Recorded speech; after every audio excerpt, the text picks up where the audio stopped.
Putri Nirwata, dan lumba-lumba bermata tiga.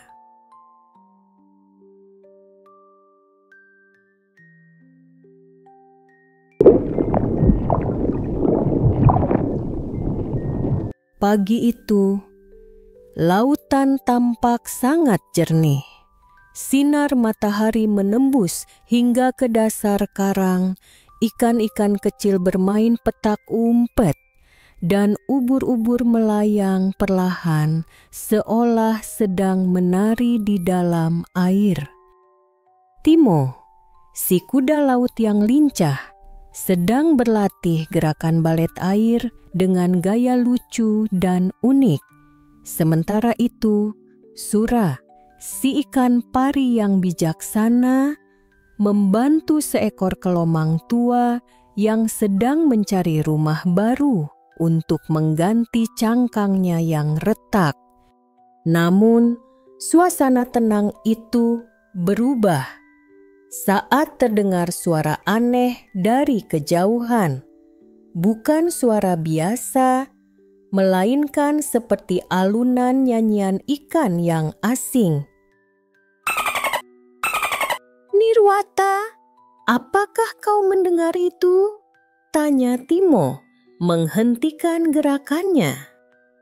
"Suara itu tidak seperti nyanyian kita," ujar Sura dengan nada heran. Nirwata mengangguk. Ia merasa suara itu seperti panggilan.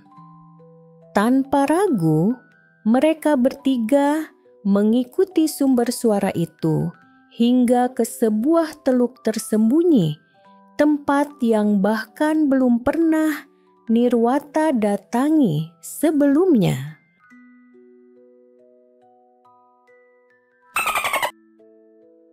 Di sanalah mereka menemukan makhluk yang tidak biasa, seekor lumba-lumba bermata tiga. Tubuhnya berwarna biru keunguan, dan matanya yang ketiga berada tepat di tengah dahinya. Meski tampak aneh, makhluk itu terlihat ramah dan sedikit kebingungan. Namanya Lulo.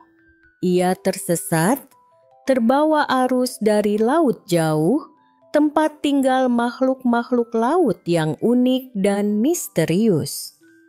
"Aku hanya sedang bermain kejar-kejaran dengan temanku," kata Lulo, "tapi tiba-tiba arus menyeretku jauh dan aku tidak tahu jalan pulang." Untuk kembali ke laut jauh, tempat tinggal Lulo, Lulo harus menunggu kemunculan arus pelangi yang hanya muncul ketika sinar matahari menyentuh batu pelangi di dasar laut. Nirwata, Timo, dan Sura bersedia membantu Lulo. Mereka mencari batu pelangi tersebut. Mereka melewati terumbu karang yang besar dan air terjun di bawah laut. Namun, saat mereka menemukannya, batu itu tertutup pasir tebal dan tidak memantulkan cahaya sama sekali. Nirwata dan kedua sahabatnya bekerja sama untuk membantu Lulo membersihkan batu pelangi. Timo menyelam ke celah-celah sempit untuk mencari sumber cahaya. Lalu Sura menggunakan ekornya yang kuat untuk membersihkan tumpukan pasir, sementara Nirwata melantunkan nyanyian laut menggunakan kekuatan kristal lautan untuk menarik sinar matahari lebih terang. Lindung laut, dengarkanlah suara ombak yang lembut ini, tumbuhkan hidup di kedalaman kala laut dan kami di sini di dasar samudra yang luas bersama ikan, karang dan alga. Berilah kami cahaya kehidupan yang dapat melindungi kami selamanya. Di dasar samudra yang luas bersama ikan, karang dan alga. Berilah kami cahaya kehidupan yang dapat melindungi kami selamanya.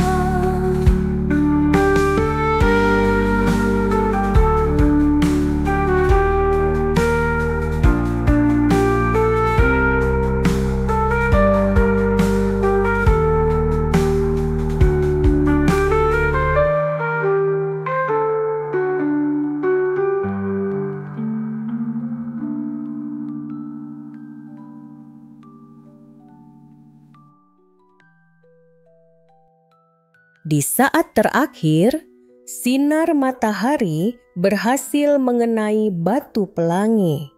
Batu itu memantulkan cahaya warna-warni yang indah, lalu membentuk pusaran air bercahaya yang mengarah ke laut jauh, tempat Lulo berasal. Lulo tersenyum lebar. Mata ketiganya berkedip bersamaan. Terima kasih sahabat-sahabat Samudra Kanta. Aku tidak akan pernah melupakan kebaikan kalian. Sebelum masuk ke pusaran air, Lulo memberikan sebutir mutiara pelangi pada Nirwata. Mutiara ini akan bersinar jika kalian sedang dalam bahaya. Dan suatu hari, mungkin kita akan bertemu kembali. Setelah Lulo menghilang ke dalam pusaran air berwarna pelangi, Timo berseru, "Aku juga ingin punya 3 mata. Aku bisa melihat dari sudut mana saja." Sura hanya menggeleng pelan. Yang kau butuhkan bukan mata tambahan, Timo, tapi kesabaran tambahan. Mereka bertiga pun tertawa bersama. Hari itu di Samudra Kanta, lautan tetap damai dan hati mereka dipenuhi rasa hangat karena telah membantu makhluk yang membutuhkan. Anak manis, pelajaran yang bisa kita ambil dari cerita Nirwata kali ini adalah tetaplah berhati baik dan suka menolong. Maka kita akan memiliki banyak teman yang baik juga. Sekian cerita malam ini dari Ibu Peri. Selamat bermimpi indah.